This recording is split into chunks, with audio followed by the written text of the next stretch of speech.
Bismillahirrahmanirrahim. Assalamualaikum warahmatullahi wabarakatuh. Alhamdulillahirabbil alamin wal falaqi ajma'in. Alladzi khalaqal insana fi ahsani taqwim. Asyhadu an la ilaha illallah wahdahu la syarika lah. Haqqul mubin. Asyhadu anna Muhammadan abduhu wa rasuluh. Al-mab'us rahmatan lil alamin. Allahumma shalli wa sallim ala hadhihi nabiyil karim Muhammadin wa alihi wa sahbihi ajma'in. Amma ba'd. Bapak-bapak, ibu-ibu jamaah salat subuh di Masjid Al-Qur'an yang sama dirahmati Allah Subhanahu wa taala. Kita semua bersyukur pagi ini Allah Subhanahu wa taala beri kita kesehatan dan bisa melaksanakan sholat subuh bersama-sama di masjid yang kita cinta ini. Kemudian kita luangkan waktu kita sebelum subuh untuk bersama-sama merenungkan ilmu-ilmu yang bisa memberikan manfaat kepada kita, terutama dalam perjalanan kita mendekatkan diri kepada Allah Subhanahu wa taala. Di dalam ilmu akhlak ada satu tema yang cukup sering dibahas oleh para ulama kita dalam berbagai macam kitab, yaitu tema kaitan antara mahabbah dengan akhlakul karimah. Keterkaitan antara mahabbah ini artinya cinta, ya. Berasal dari kata habba ya hubbu mahabbah, ya.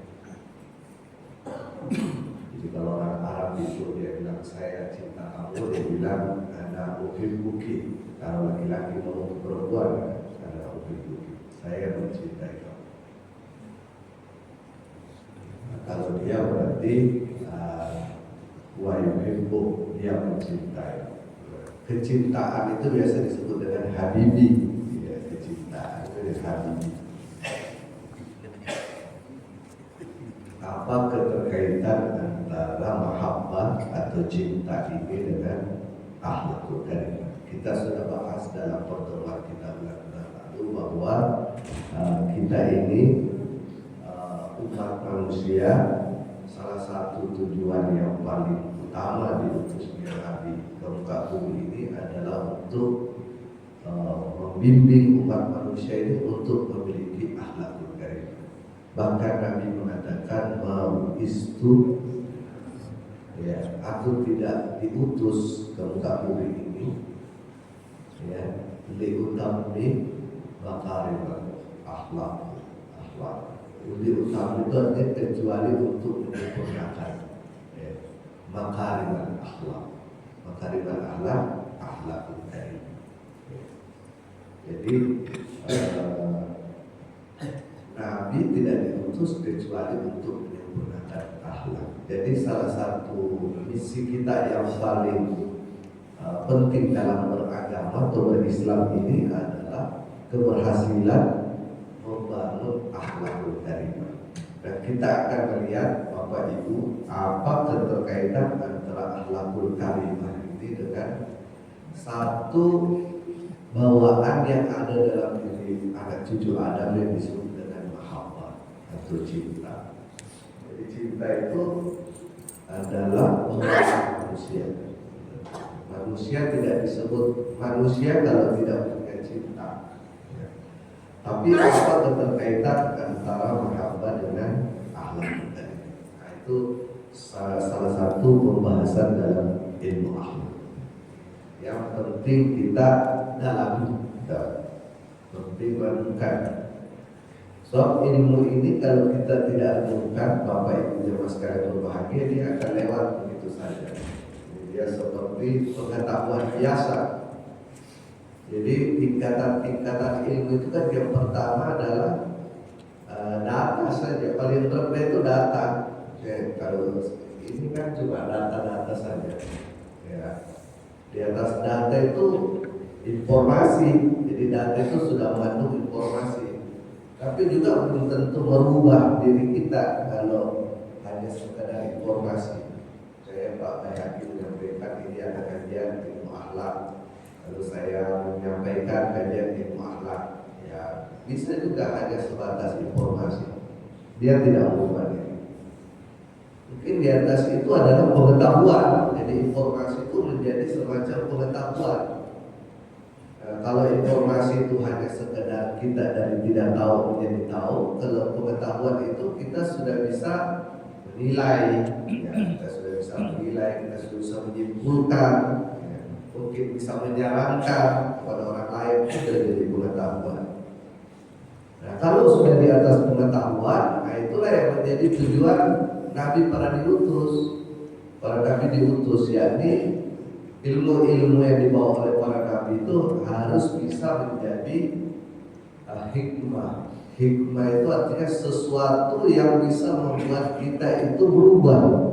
Ya, para ulama seperti Ibnu Qayyim al-Jauziyah dalam buku yang biasa saya kaji di sini, Madarijus Salikin, Ibnu Qayyim mengatakan hikmah itu baru kita disebut mendapatkan hikmah dari Allah Subhanahu wa taala kalau ilmu itu mampu membuat kita berpikir tepat, bertindak tepat di waktu yang tepat.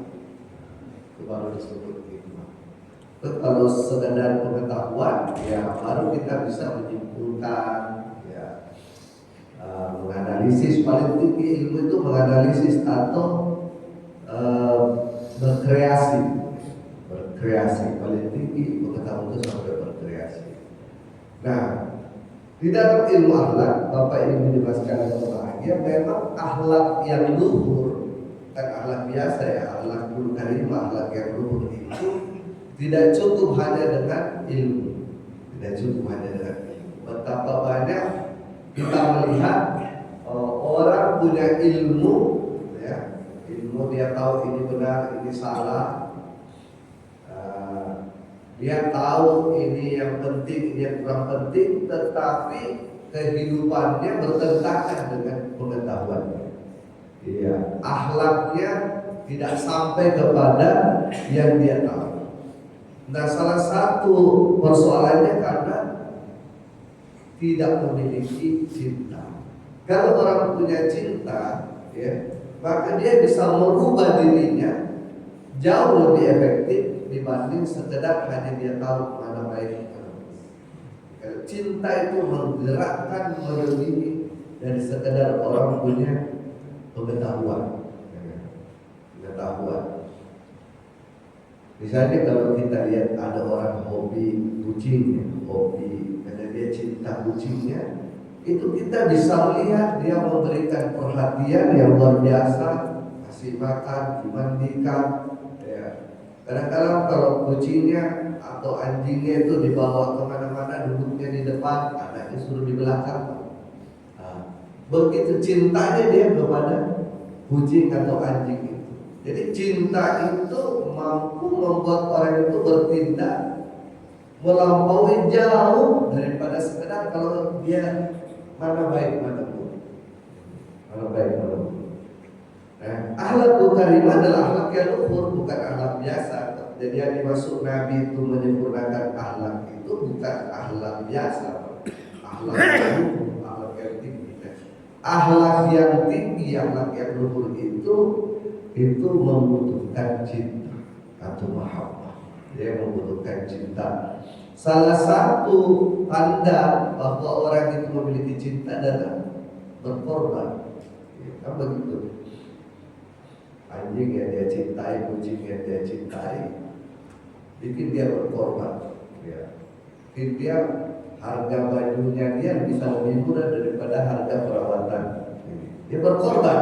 Kenapa? Karena dia cinta. Tapi kalau sekedar dia tahu ini kucing bagus, ini anjing bagus, anjing sana kurang bagus, tidak ada cinta, itu tidak berkorban orang itu.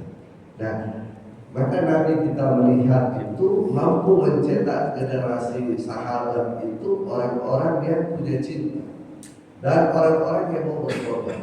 Terutama waktu pindah Nabi dari Mekah ke Madinah, wah itu penuh dengan pengorbanan ya Pak. Karena orang Mekah ini kan meninggalkan Mekah, meninggalkan propertinya. Iya. Ada orang kaya meninggalkan Mekah, sahabat Nabi ada orang kaya, ya, ada orang miskin, ada fakir. Tapi yang miskin bukan berarti tidak berkorban, yang meninggalkan keluarganya. Sebab tidak semua keluarganya beriman waktu itu, bahkan banyak keluarganya yang menyerang atau membunuh atau mengejar Nabi. Nah, yang pindah ke Madinah ini orang-orang yang berkorban semua.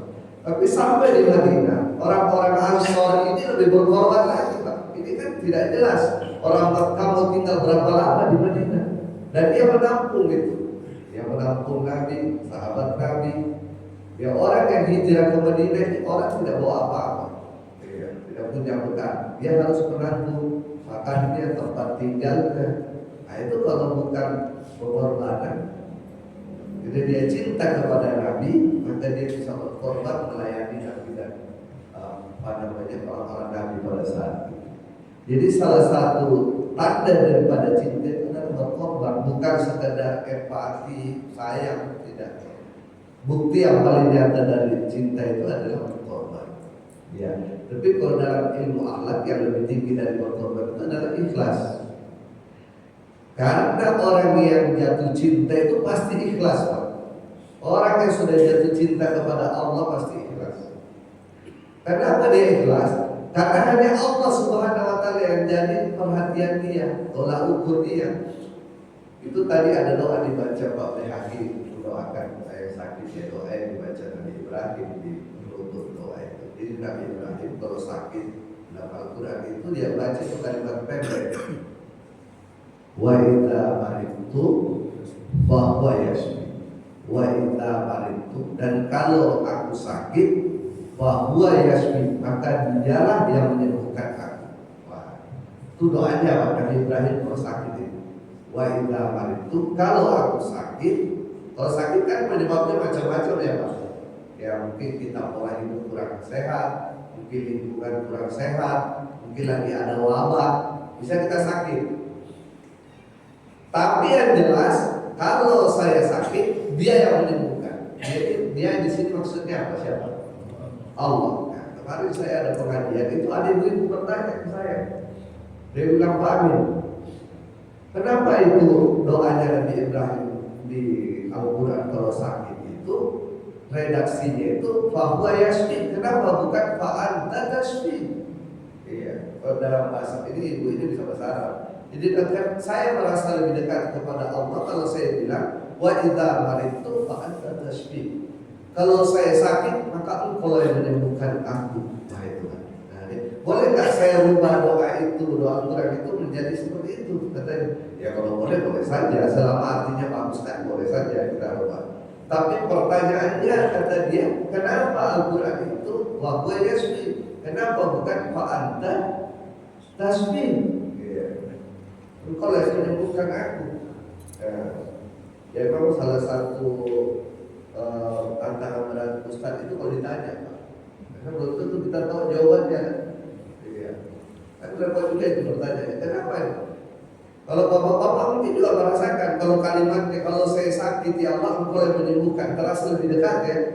Nah, kalau saya sakit dialah yang menyembuhkan. Kenapa begitu? Katanya. Ya, alhamdulillah seperti ada jawaban. Jadi saya jawab,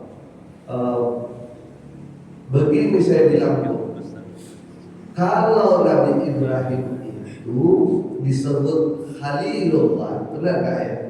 Khalilullah, karena Nabi Ibrahim itu sudah menjadi kecintaan Allah Subhanahu wa Ta'ala. Jadi cintanya dia kepada Allah dan cintanya Allah kepada dia sudah di atas cinta yang biasa. Maka dia disebut Khalil. Orang yang jatuh cinta kepada Allah Subhanahu wa Ta'ala, yang dia tekankan itu bukan kedekatannya lagi kepada Allah, tetapi Allah itu adalah satu-satunya. Allah adalah satu-satunya. Jadi kalau orang itu mengatakan hanya dia, itu yang ditekankan adalah satu-satunya. Hanya dia yang menyembuhkan. Tapi kalau engkau yang menyembuhkan, itu yang ditekankan adalah kedekatan. Tidak semua orang yang dekat kepada kita adalah kecintaan kita. Tapi kalau kita mengatakan hanya dia, maka dia orang yang paling kita cinta. Jadi kalau hanya dia, itu penekanannya adalah hanya dia. Dan dialah yang menyembuhkan, hanya dia yang bisa menyembuhkan aku. Nah itu. Jadi Nabi Ibrahim itu kedekatannya dengan Tuhan melampaui kedekatan biasa. Jadi kalau kedekatan biasa, orang awam merasa lebih dekat kalau bilang engkau yang menyembuhkan. Tapi kalau orang sudah jatuh cinta, dia tidak lagi bilang engkau, tapi dia. Ya, kalau dia jadi di mana dia, hanya dia. Nah, itu. Ya, ala kulli hal ibu itu bisa mengerti logika saya. Ya, saya juga tidak tahu tiba-tiba muncul pendapat seperti itu dari saya. Jadi cinta ini adalah sesuatu yang ada pada semua kita. Allah Subhanahu wa taala berfirman dalam Al-Qur'an surah An-Nur, "Wa ja'alna bainakum mawaddatan wa rahmah." Nah, mawaddah ini sama dengan mahabbah. Mawaddah ini sama dengan mahabbah. Tapi kalau mahabbah lebih umum, Kalau mawaddah ini biasanya antara laki-laki dan perempuan. Itu kan ayat-ayat kalau Bapak Tika itu kan Bapak ayat ini antara lakum min anfusikum azwaja litaskunu ilaiha wa ja'ala bainakum mawaddatan wa inna bidzalika la'ayatin liqaumin yatafakkarun.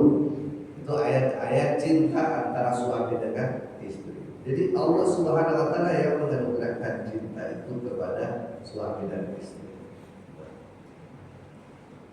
Jadi di dalam ilmu akhlak ini cinta ini sesuatu yang mesti dibangun cinta. Karena kalau tanpa cinta perubahan diri ini menjadi lambat, Pak. Ibarat kita bawa mobil, setirnya bagus, remnya bagus, tapi nggak ada tarikan. Nah, nggak ada tarikan. Kalau setir ini ibarat akal, wahyu untuk mana cari jalan benar, jalan bagus, itu akal itu.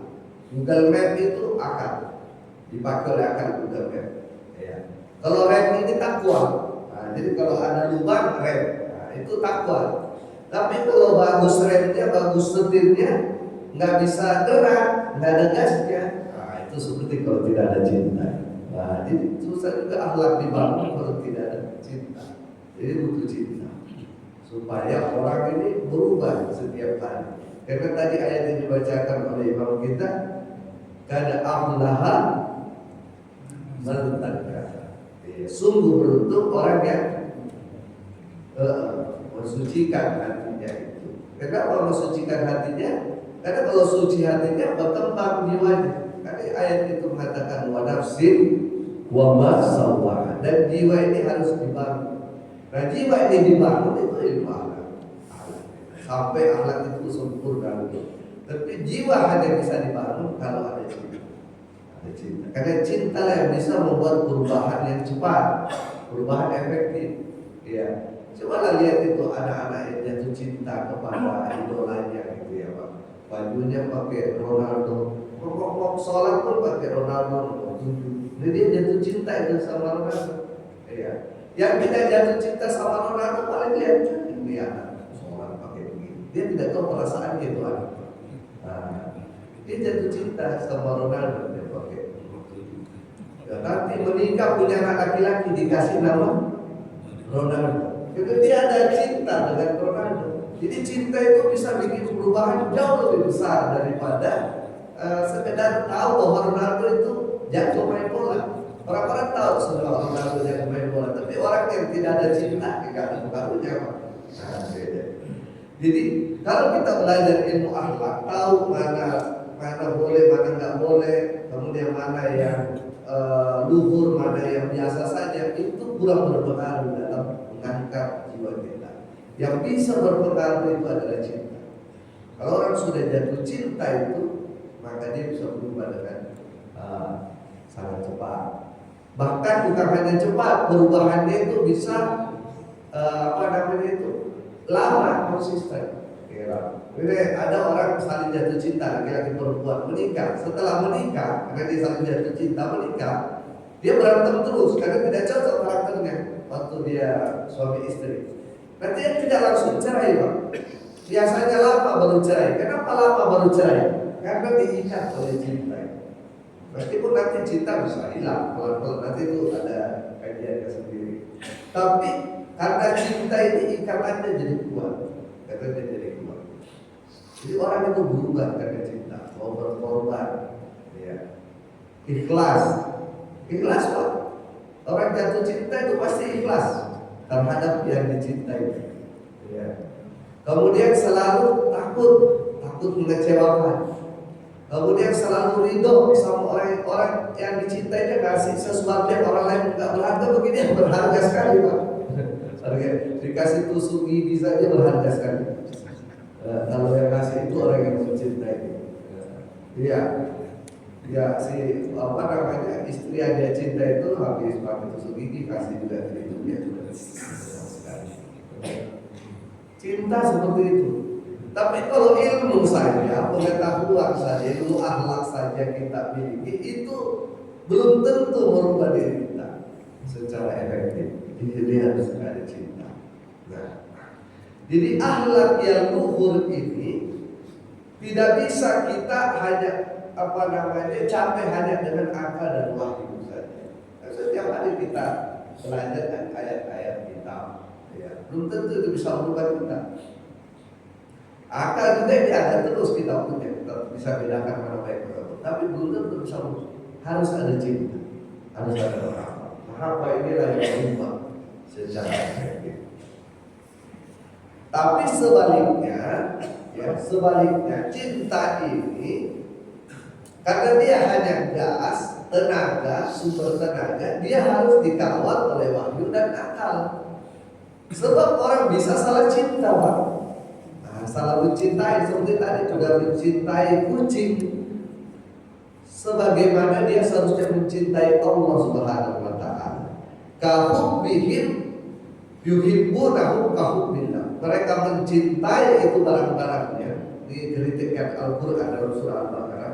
Ada orang mencintai makhluk, barang-barang yang dia miliki, ya. Ada pencinta otomotif, ya, itu motornya dilatih gitu, ya.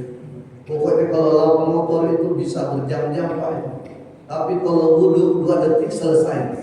Nah, jadi beda itu kalau wudhu yang ini sama melap itu benda yang dia cinta, ya. Atau kris di itu, ya, kris itu sampai khusyuk sekali kalau mau mencuci kris, ya. Lebih khusyuk cuci kris daripada mau sholat sunnah. Nah itu kita kecintaannya yang sama, ya. Yang dia cintai itu objek yang dia cintai. Maka cinta ini harus dikawal dengan akal dan wahyu. Jadi keseimbangan dalam ilmu akhlak itu seimbang antara mahabbah, akal dan wahyu. Ini segitiga yang tidak bisa kita tawar-tawar seperti ilmu akhlak. Karena akal itu seperti setir tadi, Pak. Setir. Kalau cuma gasnya yang kencang tidak ada setirnya, bahaya juga itu mobil, ya. Atau gasnya kencang tidak ada remnya, bahaya juga. Nah, jadi dia harus seimbang. Jadi untuk bagi Nabi itu dia datang menyempurnakan akhlak itu dia sendiri dulu yang menjadi contoh, ya. Dia sendiri dulu yang menjadi contoh. Nah itu bahaya kalau cinta ini tidak dibimbing oleh akal dan wahyu, ya, bisa seperti itu, ya. Ada ayat dalam Al-Quran itu wala tattabi'ul hawa fayudilluka an sabili, wala tattabi'ul hawa fayudilluka an sabili, ya. Kalau kamu hidup di dunia ini hanya berkaitan cinta, tidak ada wahyu, tidak ada akal, pasti kamu sesat dari jalan Allah Subhanahu wa taala. Karena kita bisa ada perempuan Pak jatuh cinta sama laki-laki gara-gara pertama dia lihat kita main kita saja. Ini perempuan sudah jatuh cinta, ya. Dia tidak tahu kenapa dirinya begitu terserah sama itu laki-laki.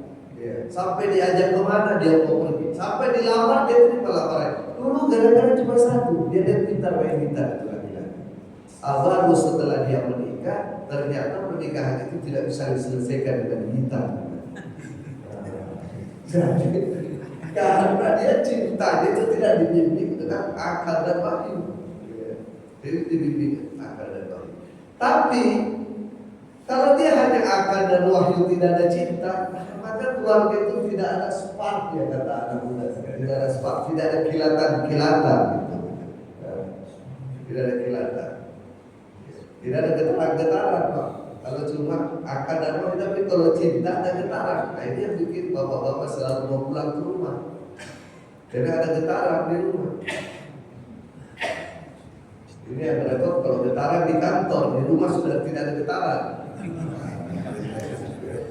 Iya.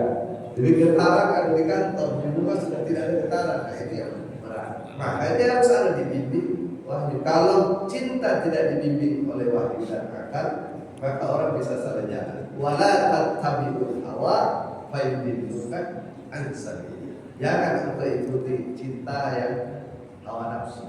Ya. Karena pasti kamu sesat dari jalan Allah Subhanahu. Pasti kata Al-Quran. Kalau kita ikuti getaran-getaran di kantor itu pasti sesat. Pasti sesat. Percaya saja. Di dunia itu pasti sesat. Kalau di akhirat ya bisa bilang. Kalau di akhirat itu kan hukum aja. Di dunia itu pasti sesat.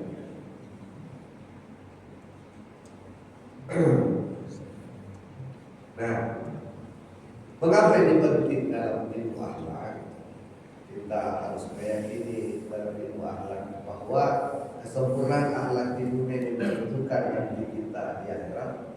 Karena kalau kita meyakini, kita tahu usia kita terbatas, Pak. Iya kan? Usia kita semua terbatas. Di sini saya yakin rata-rata sekarang usia hidup Indonesia itu berapa ya? Berapa? 80. Pasti ini sekarang berapa? 73. Oh, masih. Usia harapan hidup Indonesia menurut Pak Sigit 80 ya. Udah bagus banget Pak, itu naik. Perasaan dulu 70-an itu usia harapan hidup ya. Kalau Jepang sekarang ini usia harapan hidupnya itu sampai 90. Iya, sampai 90.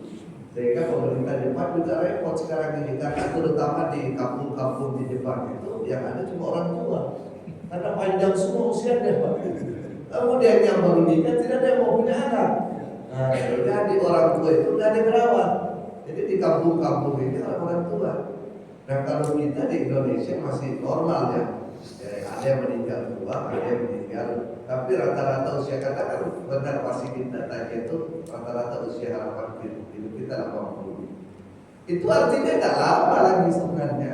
Kalau di sini ya, kita nggak lama lagi sebenarnya. Kalau saya ya berarti 20 tahun lagi kan. Masih muda Pak.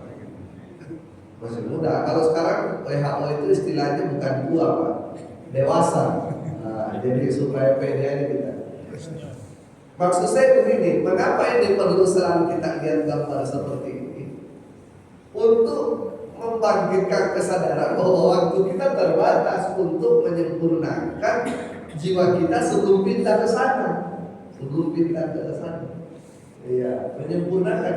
Sebab kalau jiwa kita ini belum sempurna pindah ke sana, ya pasti di sana dibakar dulu. Ya, disempurnakan dulu seperti besi di ditempa, karena kan tempat penempaan jiwa sebenarnya itu ya di dunia ini. Di dunia ini kita ditempa sampai dia sempurna jiwa pindah ke sana, ya tinggal menikmati perjalanan ke sana itu. Tinggal menikmati perjalanan ke sana. Kalau kita lewat kematian itu belum sempurna, ya ditempatnya di alam barzah. Kalau di alam barzah kiamat terjadi, dihisap orang belum sempurna lagi, ya terpaksa masuk ke yang merah-merah. Dia orang bilang di sana lagi ditempat.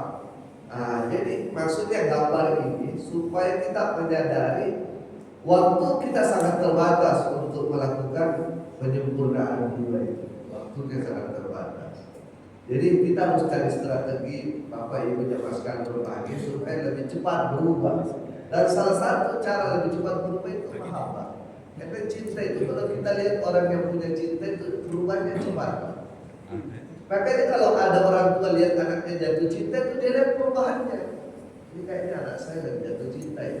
Si anak sendiri nggak sadar kalau diperhatikan Pak. Tapi orang tuanya dia lihat ini anak cepat sekali perubahannya. Iya, lihat anak perempuan tiba-tiba dia bersoleh, tiba-tiba dia belajar masak, belajar cuci piring. Dulu mana mau lihat piring basah. Nah ini anak sedang jatuh cinta. Jadi cinta itu merubah cepat jiwa itu. Jiwa itu bisa berubah cepat dengan cinta. Nah, jadi karena waktu kita terbatas untuk melakukan penyempurnaan diri, maka ilmu tidak cukup. Ilmu tidak cukup. Harus cinta, harus ada cinta. Tapi cinta yang tadi dikawal oleh akal dan waktu, gitu. Ya kira seperti itu ini dalam ilmu akal kalau yang saya baca. Nah, jadi perjalanan ke akhirat ini sebenarnya cepat sekali. Kata Al-Quran nanti di akhirat itu orang ditanya berapa lama dulu oleh malaikat, berapa lama dulu kamu hidup di taman galaksi di dunia itu. Kata orang tanya, yauman au ba'da yaumin. Jawaban orang di akhirat nanti kalau ditanya malaikat, berapa lama dulu hidup di dunia? Yauman au ba'da yaumin. 1 hari atau setengah hari. Jadi setelah orang di akhirat dikira dulu hidup di dunia setengah hari Pak, yang kata pasti tadi 80 tahun. Berarti sebenarnya relativitas waktu itu ya kita bisa pahami, teori relativitas waktu itu kita bisa pahami dengan jawaban seperti itu. Kan sekarang kita merasa lama itu panjang di dunia ini, tapi ternyata tidak panjang, hanya sehari atau sesaat saja dalam pandangan orang di alam yang lebih tinggi. Karena alam bahasa itu lebih tinggi dari alam dunia, alam akhirat lebih tinggi dari alam bahasa. Alam dunia lebih tinggi dari alam rahim. Nah, bapak-bapak ibu waktu di alam rahim kan itu kecil sekali. Waktu lahir di dunia kita bisa lihat itu orang dalam rahim Pak. Kita tinggal pakai apa namanya? USG atau apa namanya teropong, kita lihat itu bayi yang di dalam rahim. Tapi bayi nggak bisa lihat keluar ke dunia kan? Ya waktu kita di dalam rahim kita nggak bisa lihat keluar. Tapi ibu kita, dokter, suster bisa lihat kita karena alamnya lebih tinggi. Nah begitu juga di alam bahasa dia bisa lihat kita nih. Ya Pak Hasibuan lihat kita. Mungkin Pak Hasibuan sekarang menyaksikan kita lagi ngaji, dia ikut ngaji. Ya kita tidak lihat Pak Hasibuan. Siapa lagi jamaah yang sudah meninggal? Ya, dia lihat kita karena alam dia lebih tinggi. Nah begitu juga nanti alam akhirat lebih tinggi dari alam bangsa. Jadi kita sekarang menuju alam yang lebih tinggi, tetapi persiapan kita waktunya sangat terbatas. Itu yang seharusnya menunjukkan kesadaran. Ya. Saya kemarin ditanya Pak Amin, kenapa istilah mati dalam Al-Quran itu banyak? Memang banyak Pak, paling tidak ada 4 istilah mati dalam Al-Quran. Pertama mati itu sendiri, mati itu bahasa Arab. Mati itu bahasa Arab. Al-maut itu bahasa Arab. Mati, mata yang utuh. Maut itu bahasa Arab. Yang kedua apa istilahnya mati dalam Al-Quran? Wafat. Ya, tawaffatul malaikah. Nah, wafat. Itu bahasa Arab tuh, bahasa Al-Quran. Yang ketiga apa lagi? Ajal. Ajal bahasa Arab. Kita ajal itu la yastaghfiruna sa'atan wa la yastaghfirun. Ajal juga bahasa Al-Quran. Yang terakhir syahid. Nah, jadi 4 istilah mati dalam Al-Quran. Mengapa Al-Quran banyak istilah mati? Karena istilah itu menunjukkan cara orang itu mati. Istilah itu menunjukkan cara orang mati Pak. Kalau orang itu mati, dia mati dalam keadaan tidak ada penyempurnaan jiwa, ya. Tidak ada usaha di dunia ini menyempurnakan jiwa, tidak berhasil sempurna jiwanya, ya namanya mati. Mati. Itulah berlaku ayat kullu nafsin dha'iqatul maut. Nah, semua jiwa akan merasakan mati, bukan jiwa yang mati, bukan. Kan yang merasakan mati jiwa, bukan jiwa yang mati. Yang mati apa? Bukan. Badan yang mati. Kan mati itu artinya punah, habis. Death. Ya, yang mati itu inti badan, Pak. Kalau jiwa nggak mati, jiwa merasakan mati. Kullu nafsin za'iqah. Za'iqah zata zauk itu artinya merasa. Jadi jiwa itu kalau orang mati dia lihat tuh badan dia itu dia tinggalkan. Ya. Coba lah tanya orang yang pernah mati suri. Ada buku itu kumpulan pengalaman orang mati suri. Nah, semua bilang begitu. Waktu dia itu divonis dokter mati, dia lihat dirinya, melihat badannya. Itu keluar dari badannya dia lihat.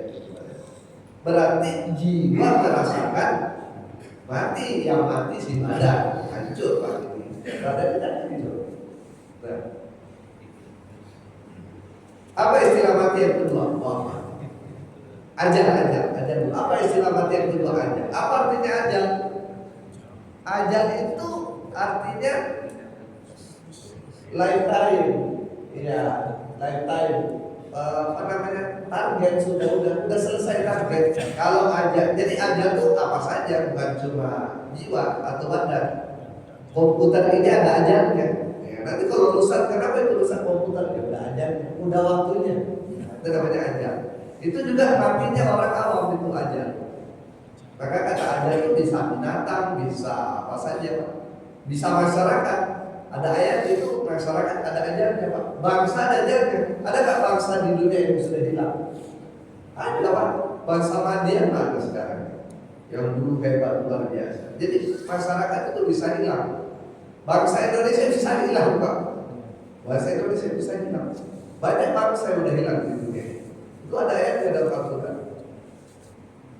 Jadi kalau mati dan ajal itu sama-sama dialami oleh orang yang awam, yang tidak sempurna jiwanya.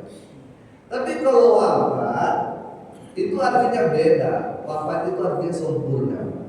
Ya. Sempurna apanya? Sempurna kesempatannya yang diberikan Allah yang 80 tahun tadi itu digunakan untuk menyempurnakan diri. Maka para ulama, orang-orang suci, orang soleh kalau sudah meninggal itu selalu berpesan, cukup sudah perjuangan saya di dunia. Saatnya kalian melanjutkan. Cukup sudah itu bahasa Arabnya wafat, Pak. Ya. Selesai sudah perjuangan saya di dunia. Perjuangan menghindari dosa, perjuangan berbuat baik, berbuat amal ma'ruf nahi munkar, selesai semua dilaksanakan dengan ridho puas, selesai sudah. Sekarang lanjutkan perjuangan Bapak. Nah itu namanya wafat itu. Jadi wafat itu artinya menyempurnakan kesempatan yang Allah berikan. Wafat. Yang terakhir ini kelas khusus namanya syahid. Apa artinya syahid? Syahid itu artinya orang yang menyaksikan. Syahid itu orang yang menyaksikan. Ya. Misalnya saya lihat Pak Bayhaqi sekarang pakai baju putih, saya bersaksi Pak Bayhaqi baju putih, saya menyaksikan. Nah, orang yang syahid itu langsung menyaksikan. Apa yang disaksikan? Semua janji Allah Subhanahu Wa Taala yang selama ini hanya diyakini, langsung dia saksikan waktu dia mati. Jadi disebut syahid. Bahwa orang yang baik itu dapat keberuntungan. Orang yang berkorban di jalan Allah itu dibalas lebih besar daripada pengorbanan. Semua langsung dia saksikan persis ketika dia mati. Maka dia disebut syahid. Sebut syahid. Maka tidak ada orang yang syahid tidak tersenyum. Tidak ada orang yang mati syahid itu tidak tersenyum. Karena saat dia nyawanya dicabut oleh malaikat maut, langsung dia saksikan semua janji Allah yang selama ini hanya. Kalau kita orang awam yang mati biasa, setelahnya berangkat ke sana, baru minta dibalikin, Pak. Karena baru kita terbuka. Saya kurang ini. Iya. Farjina na'mal sholihan. Farjina fa'asaddaqa wa kun minas sholihin. Wahai malaikat, balikin saya sebentar ke dunia. Saya langsung mau berbuat baik. Balikin saya. Itu kalau orang syahid tidak, Pak. Bahkan sebelum dia mati syahid, itu menurut para nilai, malaikat itu udah orang syahid itu udah melihat itu bidadari. Sebelum dia dicabut. Maka dalam surah Al-Imran, orang yang mati syahid itu dia sudah seakan-akan ngomong kepada orang yang masih hidup, saya tunggu kamu. Dia lihat niatnya orang-orang yang masih hidup yang seperti dia. Saya tunggu kamu. Maka dia disebut syahid, dia menyaksikan. Nah, itu sebabnya Al-Quran menyebutkan itu cara matinya orang dengan istilah mati yang berbeda.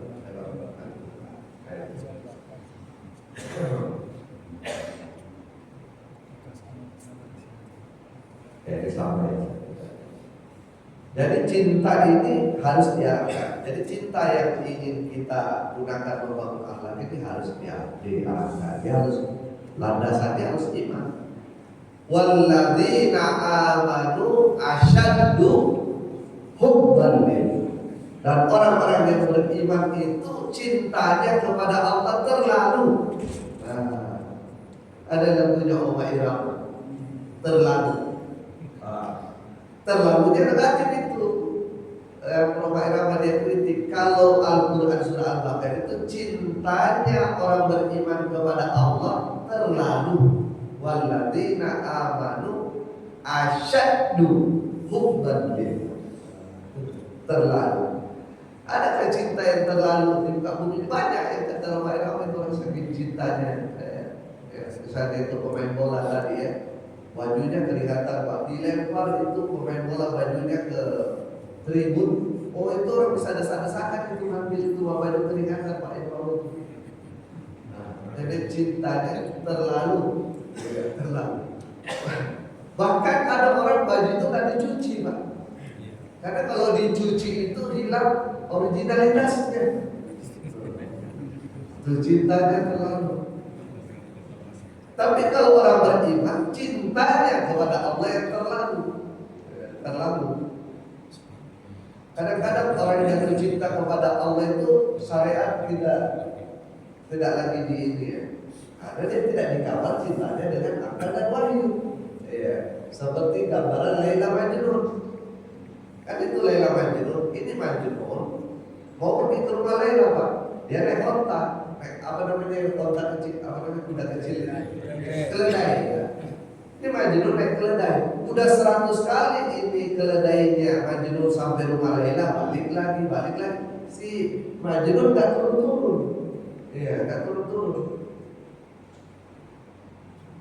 Cegatlah sama orang. Wahai Kais, kan nama aslinya Majnun itu Kais.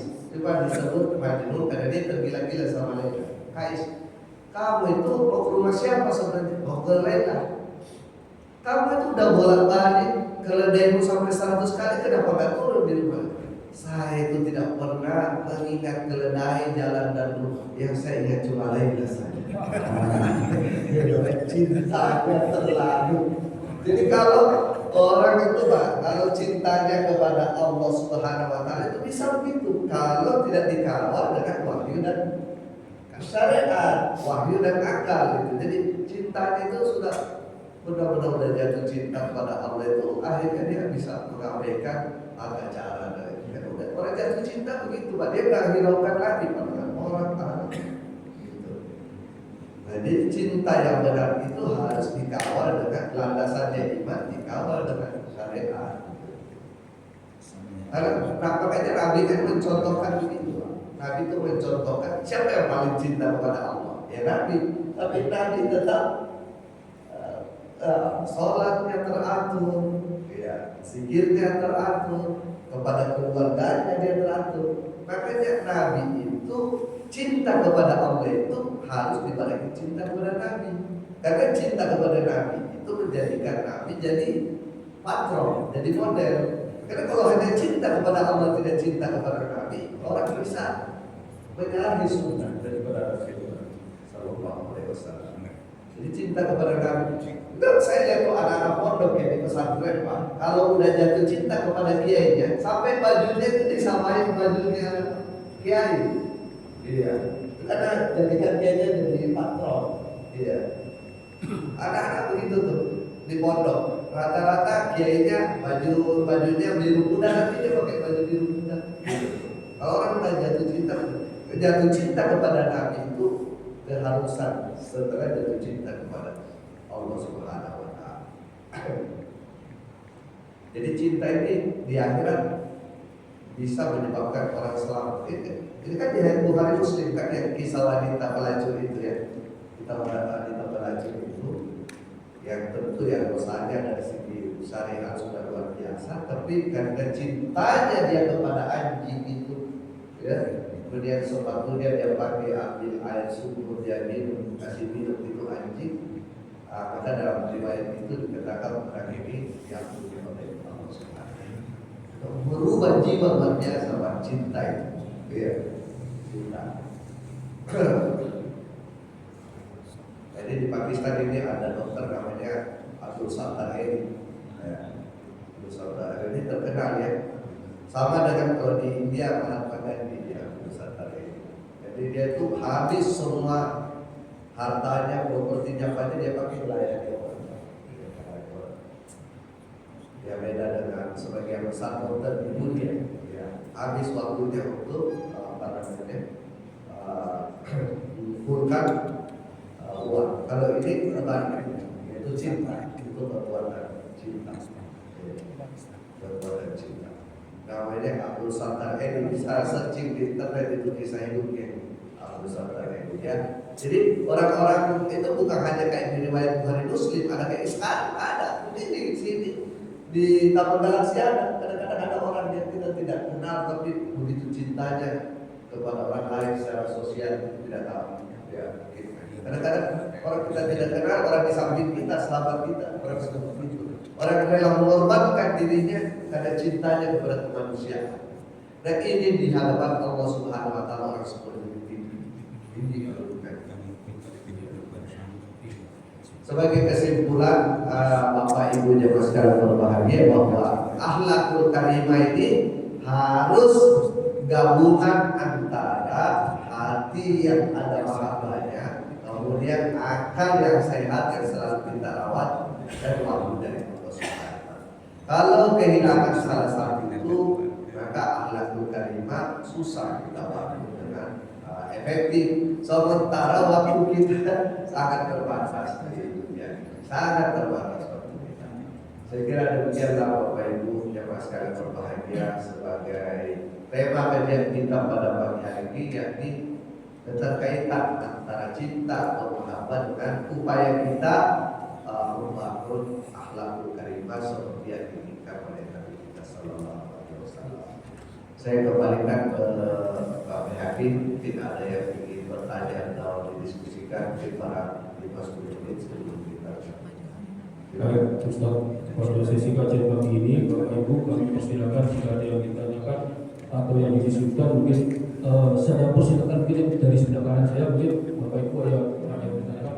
Oke, terus mungkin 3 ya Ustaz ya, tengah siapa mungkin Pak Ahmad, kalau sebelah kiri Pak Edi, Pak Pepe, oke ada 3 ya. Oke, di sini dulu sebelah kanan, jadi biar adil tidak jadi saya biasakan dari posisi kanan saya, tengah, kiri. Jadi biar jangan yang itu aja kata saya merasa nggak enak juga.